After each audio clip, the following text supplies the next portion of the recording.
ታሪኻዊ ዕብለላ ሪያል ማድሪድ ውድቀት ዓበይቲ ማንቸስተር ምስጢር ኣርሰናልን መስተንክር ጽንዓት ብሽክለታ ዓለምን ሰላም ክቡራት ተኸታተልቲ መደብና ሎሚ ሐሙስ ጥሪ 22 2026 ካብ ኩርናዕ ዓለም ዝተረኸቡ ዕያትን ዘይተሰምዑ መሰጥ ዜናታት ስፖርት ኣዋሂድና ሒዝናልኩም ቀሪብና ኣለና። ሎሚ ኣብ መደብና ካብቲ ዘሰምሪ ውፅኢታት ቻምፒየንስ ሊግ ታሪኻዊ ዕብለላ ኣታዊ ክለባትን ጀሚርና ክሳብ ነቲ ኣብ ኣውስትራልያ ብርቱዕ ዋዕይ ዝፍተን ዘሎ ውድድር ብሽክለታ ዓለምን ዝድንቕ ታሪክ ተስፋን ጽንዓትን ክነዘንቱ ኢና። ብመንጽር ኤርትራውያን ስፖርታውያን ዘለዋ ፋይዳ እውን ዳሃሰሳ ክንገብር ኢና። ቅድሚ ናብ ዝርዝር ዜናታት ምእታውና ግን ነዚ ቪድዮ ላይክ ገበርዎ፣ ሓደስቲ ኮንኩም ድማ ሳብስክራይብ ብምግባር ቤተሰብ ስፖርት ትኹኑ።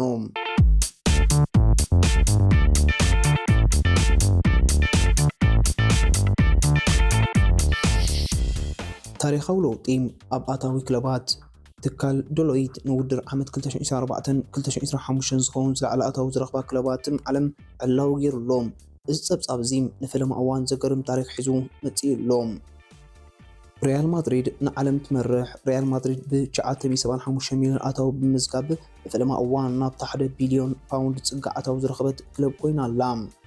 ኣርሰናል ንማንቸስተር ዩናይትድ ብልፃታ ኣብ ታሪኽ ንፈለማ እዋን ኣርሰናል 690 ሚልዮን ንማንቸስተር ዩናይትድ 666 ሚልዮን ብኣታዊ ብምብላፃ እዩ። ኣርሰናል ኣብ 7ይ ደረጃ ክትቅመጥ ክህላ ዩናይትድ ድማ ብ4 ደረጃታት ትሕት ብምባል ናብ 8ይ ደረጃ ወሪዳ ኣላ። ሊቨርፑል ካብ ኩለን ትበልጽ። ሊቨርፑል ካብ ኩለን ክለባት ፕሪምየር ሊግ ዝለዓለ ኣታዊ ብምርካብ 702 ሚልዮን ኣብ 5ይ ደረጃ ተቐሚጣ ኣላ። ዜና ማንቸስተር ዩናይትድ ፊልም ተቃውሞን ምስጋርን። ማንቸስተር ዩናይትድ ታሪኻ ናብ ዓብይ ፊልም ንምቕያር ምስ ኩባንያ ላዮንስ ጌት ተሰማሚዓ ኣላ። እዚ ፊልም እዚ ምስቲ ኣብ ኔትፍሊክስ ዝመሓላለፍ ታሪኽ ንግስቲ ኤልሳቤት ትርኽ ዘ ክራውን ዝተባህለ ድራማ ተመሳሳሊ ቅርፂ ክህልዎ እዩ። ይኹን እምበር ደገፍቲ ዩናይትድ ኣብ ልዕሊ ወነንቲ ግሌዘርን እታ ሓድሽ ወናን ዝኾነ ሰር ጂም ራትክሊፍን ተቃውሞ ንምስማዕ ይዳለዉ ኣለዉ። ደገፍቲ ራትክሊፍ ምስ ግሌዘር ኣብ ሓደ ዓራት ክድቅስ መሪፅ እዩ ብምባል ራትክሊፍ ንግሌዘር ንክፀንሑ ይሕግዞም ከም ዘሎ ብምጥቃስ ቅሬቶኦም ይገልጹ ኣለዉ። ኣርሰናልን ምስጢር ምቁፅጻር ኩዕሶ ሰት ፒስስን።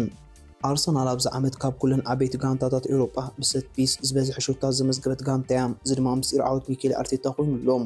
ይኹን እምበር እታ ክለብ ነቲ ናይ ዝብልሓት ዝመሃንድስ ዝኾነ ኣሰልጣኒ ኒኮላስ ጆቨር ንሜድያታት ቃለ መሕትት ንኸይህብ ወግዓዊ እገዳ ገይራትሉ ኣላ። እቲ ምክንያት ድማ እቶም ናይ ፆታ ስልታት ምስጢራትን ተጻረርቲ ጋንታታት ከይጋለጹ ካብ ዘሎ ስጋት ምዃኑ ተፈሊጡሎም።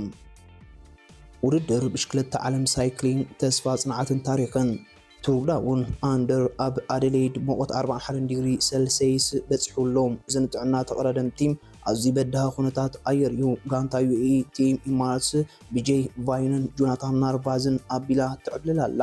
ዩትስ ኣብ ዓቐበታት ምጥቃዕ ንብፆቱ መገዲ ፀሪጉሎም እዩ። ዮሊ ቫንደር ሞለን ታጓል 20 ዓመት ከላ መበል 4ይ ደረጃ መንሽሮ ደም ስዒራ ናብ ውድድር ብሽክለታ ዝተመለሰት ሆላንዳዊት ሎሚ ንብሪጣናዊት ጋንታ ኦሼ ሬድ ቺሊ ተቀዳደም ኣላ። እዚ ናይ ጽንዓት ታሪኽ ንመላእ ዓለም ተስፋ ዝህብ እዩ። ማቲ ዶድ እቲ ካብ 10 ፓውንድ ናይ መዘናግዒ ክለብ ተበጊሱ ሎሚ ናብ ኣካዳሚ ኢኒዮስ ግሬንደርስ ተጸንበረ ወዲ 20 ዓመት መንእሰይ ታሪኹ ንብዙሓት የክርም ኣሎም። ዝኽሪ 2016 ክሪስ ፍሩም ኣብቲ ዓመቲ ብእግሩ ዓቕበት ሞንት ቫንቱም ዝጎየሉ ታሪኽ እናዘከርና ኣብ 2036 ኮይና ድማ ብዛዕባ እዚ ዓመት እዚ እንታይ ክንብል ኢና? ምናልባት ብዛዕባ እቲ ናይ ቢንያም ግርማይ ኣብ ታሪኽ ክንዛረብ ንኸውን። ኣገራሚ ርእቶታትን ሓፀርቲ ዜናታትን። ዲያጎስታ ንኣሰልጣኒኡ ነበር ኣንቶኒዮ ኮንተ ገፁ ዘይፍትሐኒ ሰብ ዘይኣመንን ሰብ እዩ፣ ማንም ሰብ ኣይፈትዎን ክብል ነቒፍዎም። ሰሚር ናስሪ እንተፃዋታይ ሊቨርፑል ሁጎ ኤኪቲኬም ኩዕሶ እንተተንኪፉ ጥራይ ሓደገኛ ክብል ንኢድዎም።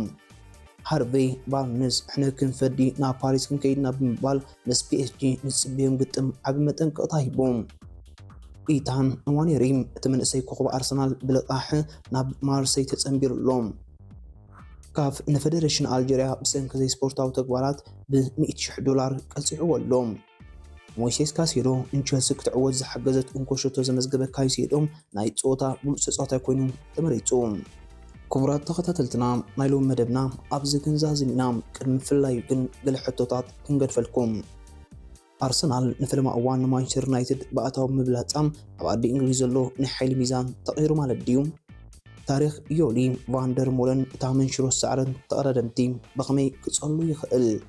ኣብ 2016 ኮይና እንድሕሪት ክንጥምት ከለና ብዛዕባ ሎሚ ካብ ኩሉ ዝያዳ እንታይ ክንዝክር ይመስለኩም? ርእይቶኹም ኣብ ኮመንት ተቐምጡልና። ነዚ ቪድዮ ላይክን ሼርን ንምግባር ካልኦት ስፖርታውያን ከም ዝበፅሕ ግበሩ። ሰናይ ናይ ስፖርት ሰሙን ይግበረልኩም። ሰላም ወሰናይ